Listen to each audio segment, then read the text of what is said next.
સુરતમાં સચિન વિસ્તારની અટલાદરાની ઘટના સામે આવે છે। સુરતથી હાલ મહત્વના સમાચાર સામે આવ્યા છે, જ્યાં અટલાદરાની ઘટના સામે આવે છે। કાર રિવર્સમાં લેતા 4 મહિનાની બાળકી કચડાઈ ગઈ હતી। રોડની સાઈડમાં મજૂરી કરતા દંપતી રહેતા હતા, ત્યારે કાર ચાલકે કાર રિવર્સ લેતા કાર ઝૂંપડા પર ચડી ગઈ હતી। તો ઝૂંપડામાં રહેલી 4 મહિનાની બાળકી દબાઈ જતા બાળકીનું મૃત્યુ નીપજ્યું છે। મૃતદેહને પોસ્ટમોર્ટમ અર્થે સિવિલ હોસ્પિટલમાં ખસેડવામાં આવ્યો છે। બાળકીનું મોત થતાં સમાજના લોકો સિવિલ હોસ્પિટલ પહોંચ્યા હતા, ત્યારે મોટી સંખ્યામાં લોકો સિવિલ હોસ્પિટલ પહોંચ્યા હતા। સુરતનો આ બનાવ છે। સુરતના સચિન વિસ્તારના અટલાદરાની આ ઘટના સામે આવે છે, જ્યાં કાર રિવર્સમાં લેતા 4 મહિનાની બાળકી કચડાઈ ગઈ છે। તો રોડની સાઈડમાં મજૂરી કરતા દંપતી રહેતા હતા, ત્યારે કાર ચાલકે કાર રિવર્સ લીધી હતી અને આ કાર ઝૂંપડા પર ચડી ગઈ હતી, ત્યારે ઝૂંપડામાં રહેલી 4 મહિનાની બાળકી દબાઈ જતા બાળકીનું મૃત્યુ નીપજ્યું છે। તો મૃતદેહને પોસ્ટમોર્ટમ અર્થે સિવિલ હોસ્પિટલમાં ખસેડવામાં આવ્યો છે, ત્યારે બાળકીનું મોત થતાં જ સમાજના લોકો સિવિલ હોસ્પિટલ પહોંચ્યા છે। તો મોટી સંખ્યામાં લોકો સિવિલ હોસ્પિટલમાં પહોંચ્યા છે।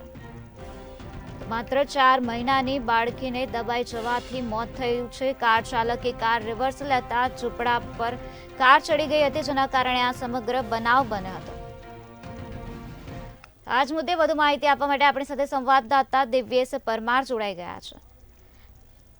જે દિવ્યેશ, સુરતના સચિન વિસ્તારમાં 4 મહિનાની બાળકી કચડાઈ ગઈ છે, તે વિશે શું છે વધુ વિગત? ચોક્કસથી જ પ્રકારે સુરત શહેરમાં અવારનવાર આ પ્રકારની ઘટના બનતી હોય છે, જ્યારે કાર ચાલકો અને મોટા વાહન ચાલકો જે છે તે તેમની ગફલતભરી રીતેની ડ્રાઇવિંગથી માનવ જિંદગી જે છે તેમને હાનિ પહોંચતી હોય છે।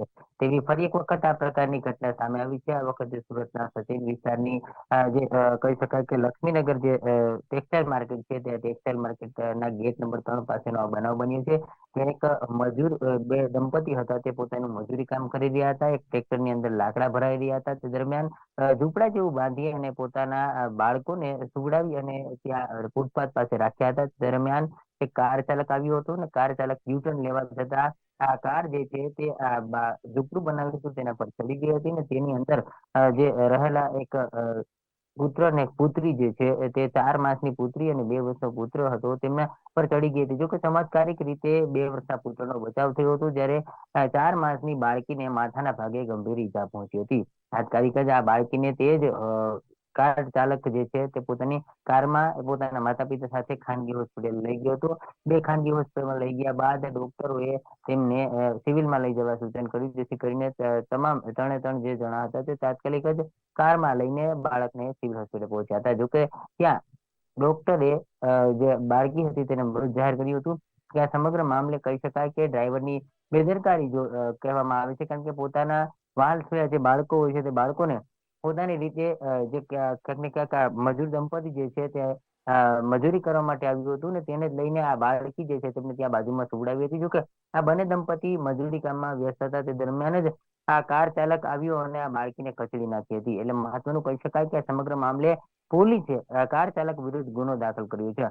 મહત્વનું એ પણ કહી શકાય કે પોતાના વાલસે બાળકને આ પોતે મજૂરી કામ કરતા હતા, તેમ છતાં પણ તેમને માવજતથી સાચવીને ઝૂંપડું બાંધીને તેમાં રાખ્યા હતા, તેમ છતાં કાર ચાલક કાળ બનીને આવ્યો અને આ બાળકીને ભરતી ગયો। જોકે આ સમગ્ર મામલે સમાજના લોકો એકઠા થયા હતા અને તમામ લોકોએ ન્યાયની માંગ કરી હતી, જેથી પોલીસે તાત્કાલિક જ પગલા લીધા હતા અને કાર ચાલક વિરુદ્ધ ગુનો નોંધ્યો હતો।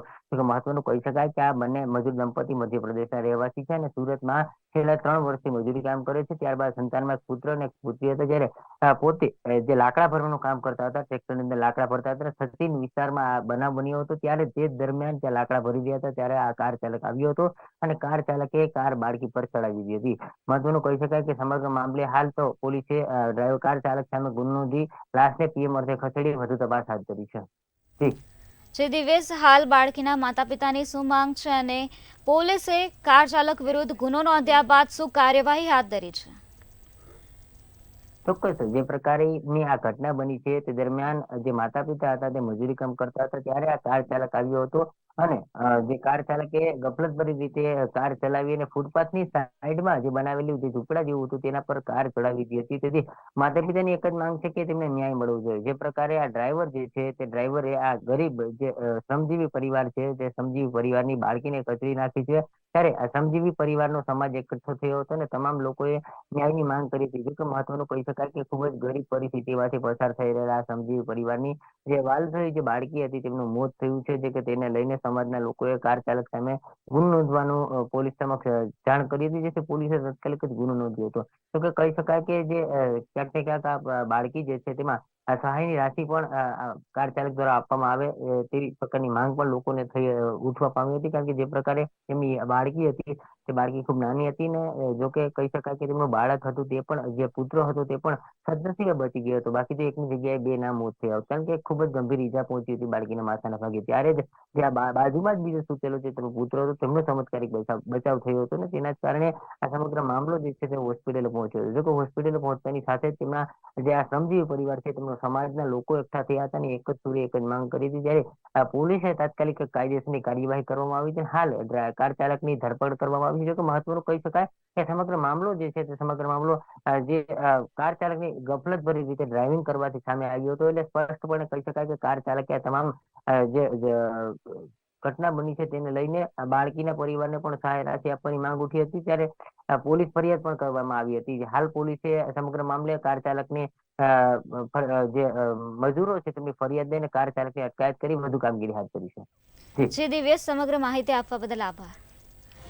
સુરતના સચિન વિસ્તારના અટલાદરાનો આ બનાવ છે, જ્યાં કાર રિવર્સમાં લેતા 4 મહિનાની બાળકી કચડાઈ ગઈ હતી.